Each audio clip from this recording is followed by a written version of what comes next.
정부 발표에 따르면 윤석열 정부 2년간 원전 설비 수출액이 문재인 정부 5년 수출 총액의 6배를 넘는 것으로 나타났습니다. 매출도 2021년에 바닥을 쳤다가 2022년에 약 4조 원 늘었습니다. 정부는 원전 활성화 정책에 힘입어 원전 생태계가 많이 회복되었다는 판단 아래 이제 원전 최강국으로서의 도약을 위해 총력 지원에 나서기로 했습니다. 우선 올해를 원전 재도약 원년으로 만들기 위해 원전 일감을 3조 3천억으로 늘리고 원전 기업들에 대한 특별금융 프로그램도 지난해 5천억 원에서 1조 원으로 확대를 합니다. 또한 임기 5년 동안 원전 R&D 혁신에 4조 원을 투입할 예정입니다. 그리고 원전 관련 법안을 통합한 기본법으로서 소형 모듈 원전을 포함한 원전 사업 지원 특별법을 제정할 계획도 가지고 있습니다. 원전 확대는 기후 위기의 극복을 위해서나 AI 시대에 대한 대응을 위해서나 시대적인 과제가 되었습니다. 이미 원전 강국인 프랑스는 현재 원전 6기를 짓고 있는데 마크롱 대통령은 AI 시대가 도래하면서 전기가 더욱 중요해졌다면서 추가로 8기를 더 건설할 예정이라고 합니다. AI는 특성상 엄청난 전기를 잡아먹습니다. 2050년경에는 지금보다 1000배의 전기가 더 필요할 것이라는 관측이 나오고 있습니다. 그래서 AI 시대에는 전기를 쥔 자가 살아남는다는 말이 나옵니다. 우리나라의 자연 조건에서 원전은 AI 시대에 대응할 수 있는 유일한 대안입니다. 민주당은 틈만 나면 윤석열 정부의 원전 확대 정책을 비판하면서 RE100에 대비한 재생에너지 대폭 확대를 주장합니다. 재생에너지를 확대해야 한다는 건 맞는 말입니다. 하지만 주 에너지원이 될 수는 없습니다.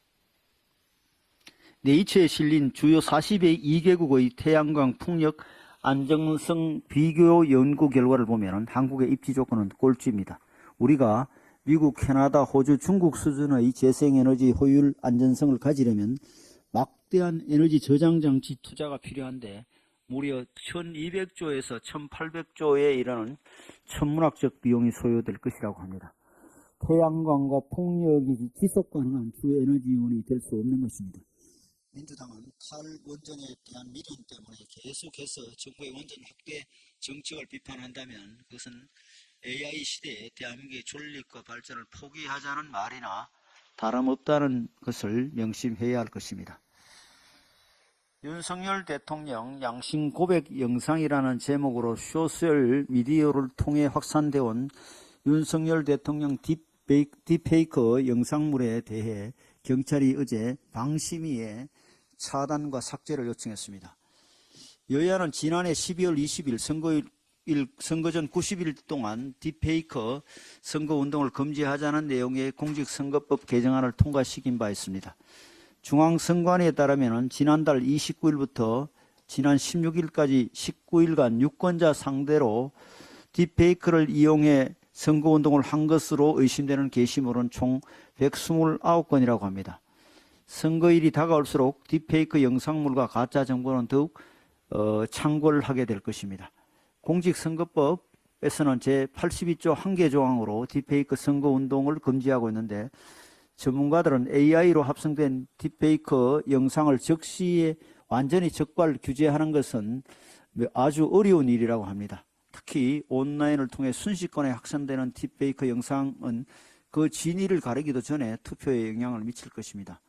따라서 딥페이크 영상물로부터 우리 민주주의 선거를 지키기 위해서는 공직선거법에 수동적으로 의지해서는 안 되고 보다 특단의 대책을 세워야 할 것입니다. 미국의 경우 아마존과 구글 같은 빅테이크 기업들은 2024년 선거 AI 기만적 사용 방지 기술 협약을 체결해 딥페이크 영상물에 대응하고 있다고 합니다. 우리도 공직선거법 개정을 통해 딥페이크 선거운동 금지의 법률적 근거를 확보한 만큼 이번 선거를 맞아 기업들과 협력해 딥페이크에 대한 공동 대응을 모색해야 할 것입니다. 총선을 불과 45일 정도 앞두고 여야가 관련 기업들과 협력해 특단의 대책을 마련하지 않는다면 선거판이 딥페이크 영상물로 인해 민의가 왜곡될 수 있다는 사실을 명심해야 할 것입니다. 더 늦기 전에 이 문제에 대한 논의를 했으면 합니다. 중대재해처벌법 유예를 호소하는 기업들의 목소리가 점점 커지고 있습니다. 지난달 국회에서 3,500명, 지난주 수원에서 4,000명, 며칠 전 광주에서 5,000여 명의 기업인들이 결의대회를 열고 법을 잘 지킬 수 있도록 준비할 시간을 달라고 호소했습니다. 규모가 영세의 사업장에 치중하느라 목소리 낼 여유조차도 없던 사업체들을 생각하면 현장의 불안과 공포가 어느 정도인지 가늠하기 어려울 정도입니다. 중소기업 중앙회는 오늘 29일 본회의에서 중대재해처벌법 유예안이 처리되지 않는다면 헌법 소원이라도 검토하겠다며 절박한 심정을 토로하고 있습니다. 이제는 사업주뿐만 아니라 근로자들까지 결의대에 나와 탁상위법을 규탄하고 있습니다. 특히 안전 담당자들이 보고 서류 만드느라 막상 현장을 챙길 시간이 없다거나 일일이 근로자를 잡고 핸드폰에 안전 관련 앱을 설치해 주는데 핸드폰이 구역이면 해결책이 없다는 등 준비 부족 상황을 일제히 지적하고 있습니다. 물론 정부와 여당도 문제 해결에 최대한 노력하고 있습니다. 정부는 50인 미만 사업장에 대해 산업안전 대진단에 참여할 것을 독려 중이며 기계 설비 도입 비용 일부 지원, 안전보건시설 개선, 융자금 지원 등의 대책을 마련했습니다. 우리 당도 어제 중소기업을 대상으로 100조 원 규모 정책금융 공급의 공약을 발표하면서 안전시설 개설을 위한 재정 지원과 중소기업 공동 안전관리자 활용 등 맞춤 지원을 약속드렸습니다. 그러나 이러한 지원책만큼이나 지금 중소기업인들이 절실하게 바라는 것은 다름 아닌 중대재해처벌법 적용 유예임을 정부와 여당은 잘 알고 있습니다. 그렇기에 다시 한번 민주당에 요청합니다. 오늘 29일 본회의에서 중대재해처벌법 적용 유예안을 처리합시다. 민주당도 총선을 앞두고 중소기업 관련 공약을 많이 고민하고 있을 것입니다. 하지만 중대재해처벌법 적용을 유예하지 않고서는 어떤 공약을 내놓는다 한들 중소기업인들로부터 진정성을 인정받기 어려울 겁니다. 부디 민주당의 전향적인 태도를 기대합니다. 선거가 무르익을수록 우리 스스로 더욱 단단해져야 합니다. 특히 언행에 있어 보다 조심하고 신중을 기해야 합니다. 적절한 경쟁은 발전적 논의의 윤활유가 될 수 있지만 지나치게 과열되면 독이 됩니다. 경선 상대 후보에 대한 과도한 비방과 인신공격은 당의 단합을 방해하고 국민의 정치 불신을 부추길 것입니다. 이기는 선거를 위해서는 페어플레이를 해야 합니다. 우리끼리 싸우는 모습으로 국민들을 실망시키는 일이 없도록 해야 합니다. 선거가 끝나는 날까지 비방과 정쟁을 유발하는 행위에 대해서는 엄정히 관리하겠습니다. 야당과도 상대에 대한 무책임한 비방과 공격보다는 발전적 정책 대결을 할 수 있기를 기대합니다. 자, 발언하실. 예, 우리 기재희 간사님하고 외통위 간사님.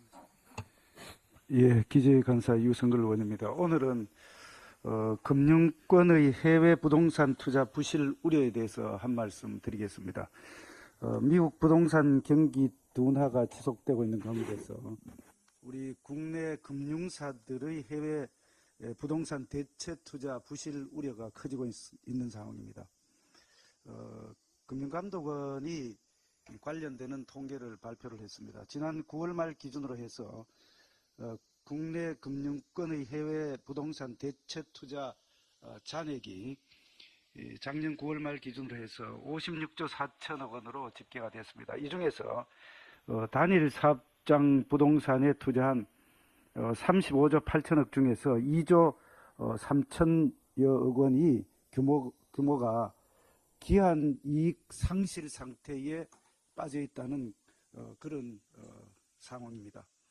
여러분들 잘 아시겠지만 기한 이익 상실 관련돼서는 채권자가 채무자의 채무 불이행이라든지 그런 관련된 사항에 대해서 우려가 있을 때에 채권자가 기한 이익 상실을 선언을 하도록 되어 있습니다. 그래서 투자금을 회수하겠다는 이야기입니다.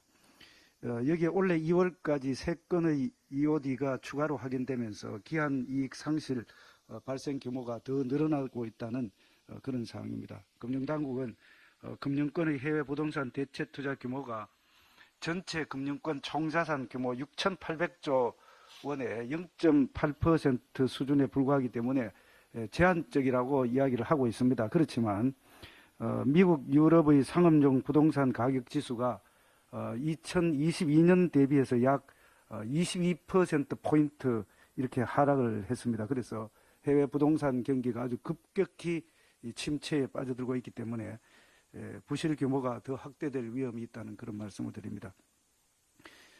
또한 사업장을 파악할 수 없는 잠재 손실도 상당히 있을 것으로 이렇게 추정이 됩니다. 좀 전에 제가 말씀드렸던 것은 단일 사업장 기준인데 복수 투자 자산 규모도 20조 원 이상에 이르는 만큼 드러나지 않는 잠재적 부실도 상당할 수 있다는 말씀을 드립니다. 그렇고 일부 금융권에서는 공모펀드 형태로 투자가 이루어졌기 때문에 개인 투자자의 손실도 상당한 수준에 이를 것이라고 추정될 수 있습니다. 따라서 금감원은 금융회사의 리스크 관리 실태와 손실, 부실 우려 자산에 대한 철저한 모니터링을 통해서 잠재적 부실에 선제적으로 대응해 주실 것을 당부합니다. 이상입니다. 통일부가 지난 21일 통일을 준비하기 위해 필수적인 북한에 대한 실상을 알리는 유튜브 채널을 신설한다는 발표에 대해 더불어민주당은 대변인 논평을 통해 윤석열 정부의 총선용 이념 선전 유튜브 채널이 될 것이 자명하며 윤석열 정부의 적대적 강경 정책과 북한의 군사적 도발로 나날이 충돌 위기가 고조되는 상황에서 전쟁이라도 하겠다는 것인지 어처구니가 없다는 망발을 늘어놓았습니다.